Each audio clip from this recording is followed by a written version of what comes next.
সোমেশ্বরী নদী, যে নদীটি খরস্রোতা নদী বা এই নদীটি এই অঞ্চলের পাগলা নদী হিসেবেও পরিচিত।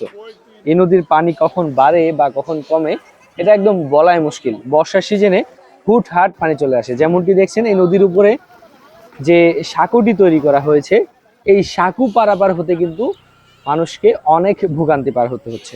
এমন একটি সময়, যে সময়ে নদীতে পানি এসেছে, পাহাড়ি ঢল আসার উপক্রম, সেই সময়টাতে এই অঞ্চলের মানুষের যাতায়াতে কিন্তু বিশাল সমস্যা হচ্ছে।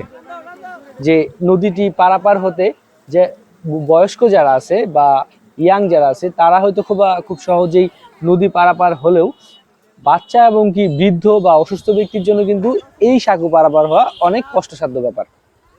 শ্রীবর্দী উপজেলার কিছু অংশ এবং কি ঝিনাইগাতি উপজেলার কিছু অংশ, এই দুটি উপজেলার একদম মধ্যবর্তী এই নদীটি হয়, এই সোমেশ্বরী নদীটি হয়। এই হারামুড়া থেকে শুরু করে এই অঞ্চলের মানুষের যাতায়াতের একমাত্র মাধ্যমে কিন্তু এই যে সাঁকুটি দেখছেন, যে মোটরসাইকেল পার করছে এই সাঁকুর উপরে, এই সাঁকুটি।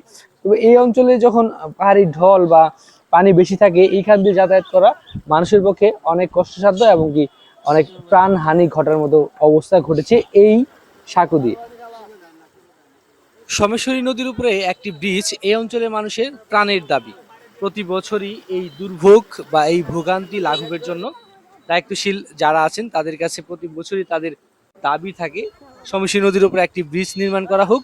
তাহলে এই অঞ্চলের বৃদ্ধ অসুস্থ ব্যক্তি বা কচিকাঁচা যারা এখানকার স্কুলে পড়াশোনা করেন তাদের জন্য এই নদী পারাপার অনেক সহজ হতো, বা তাদের জন্য এই এলাকার মানুষের জন্য অনেক দুর্ভোগ কমে যেত।